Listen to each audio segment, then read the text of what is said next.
নিলামের ঝড় থেমে যাওয়ার পরও দেশের ক্রিকেটে যে মুহূর্তটি সবাইকে সবচেয়ে বেশি নাড়া দিয়েছে তা কোনো কোটি টাকার চমক নয়, বরং দুই কিংবদন্তির প্রতি অতুলনীয় সম্মান। যখন মুশফিকুর রহিম ও মাহমুদুল্লাহ রিয়াদের নাম ঘোষণা হলো না, পুরো দেশ থমকে গিয়েছিল। কিন্তু ঠিক তখনই এক মালিকের এক সিদ্ধান্ত বদলে দিল পুরো আবহ। প্রমাণ করল ক্রিকেট শুধু টাকা দিয়ে কেনা যায় না, সম্মান দিয়েই তৈরি হয় ইতিহাস। কিভাবে বদলে গেল সব, চলুন জেনে নিই বিস্তারিত।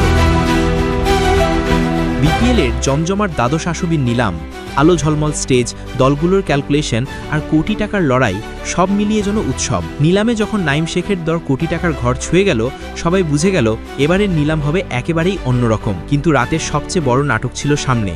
অভিজ্ঞ ক্রিকেটারদের দিকে নজর ছিল সকলের, কারণ দুই কিংবদন্তি মুশফিকুর রহিম এবং মাহমুদুল্লাহ রিয়াদ এবার নিলামে উঠছেন। প্রত্যাশা ছিল দুজনেরই দামে হবে তুমুল প্রতিযোগিতা, কিন্তু যা হলো কেউই কল্পনা করেনি। নিলামের মঞ্চে যখন ব্যাচ অনুযায়ী নাম ঘোষণা হচ্ছিল, তখনও বিশ্বাস ছিল যে কোনো দল অন্তত হাত তুলবেই। কিন্তু একে একে সময় পেরিয়ে গেলে দেখা গেল মাহমুদুল্লাহ রিয়াদ নন, মুশফিকুর রহিম নন, দুইজনের কারণ আমি ডাকল না কোনো দল। সেই মুহূর্তে বিস্ময়ে থমকে গেল স্টুডিও, সামাজিক যোগাযোগ মাধ্যমে শুরু হয়ে গেল শোরগোল। কিভাবে সম্ভব?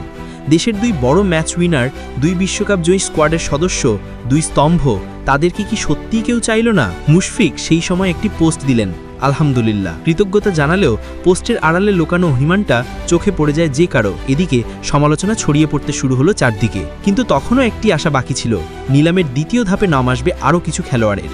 নিয়ম অনুযায়ী যাদের প্রথম ধাপে দল পাওয়া হয়নি তাদের ক্যাটাগরি কমিয়ে দেওয়া হতে পারে, অর্থাৎ মুশফিক আর রিয়ামের মূল্য কমে যাবে, সুযোগ বাড়বে দলে নেওয়ার। কিন্তু এখানেই ঘটল বড় ঘটনা।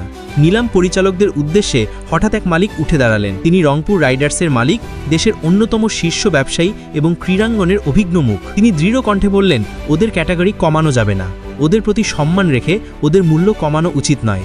তারা বাংলাদেশের ক্রিকেটের সম্পদ। ওই মুহূর্তে পুরো হলঘর স্তব্ধ। ক্রিকেট ব্যবসার নিলামে এমন সম্মান কেউ খুব কমই দেয়। এরপর যা হলো তা ছিল দুই কিংবদন্তির প্রতি সত্যিকারের শ্রদ্ধা। রংপুর রাইডার্স ৩৫ লাখ টাকায় মাহমুদুল্লাহ রিয়াদকে দলে নিল।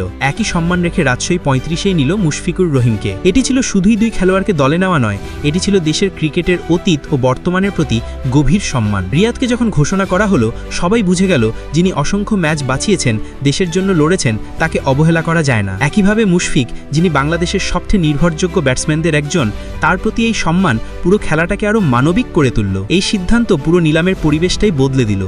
দর্শক, বিশ্লেষক, সাবেক ক্রিকেটার সবাই বলল একই কথা, ক্রিকেট শুধু ব্যবসা নয়, ক্রিকেট স্মৃতি, আবেগ ও সম্মান দিয়ে গড়া। দেশের হয়ে যারা এত কিছু দিয়েছেন তাদের প্রতি সম্মান বজায় রাখা শুধু দলের নয়, পুরো দেশের দায়িত্ব। এ যেন এক স্মরণীয় দিন, যেখানে কোটি টাকার লড়াইয়ের মাঝেও জায়গা করে নিল মানবিকতা, সম্মান আর কৃতজ্ঞতা। রিয়াদ ফিরলেন রংপুরের জার্সিতে, মুশফিক ফিরলেন রাজশাহীর ঘরে। বয়স নয়, ফর্ম নয়, সম্মানই হলো সবশেষ কথা।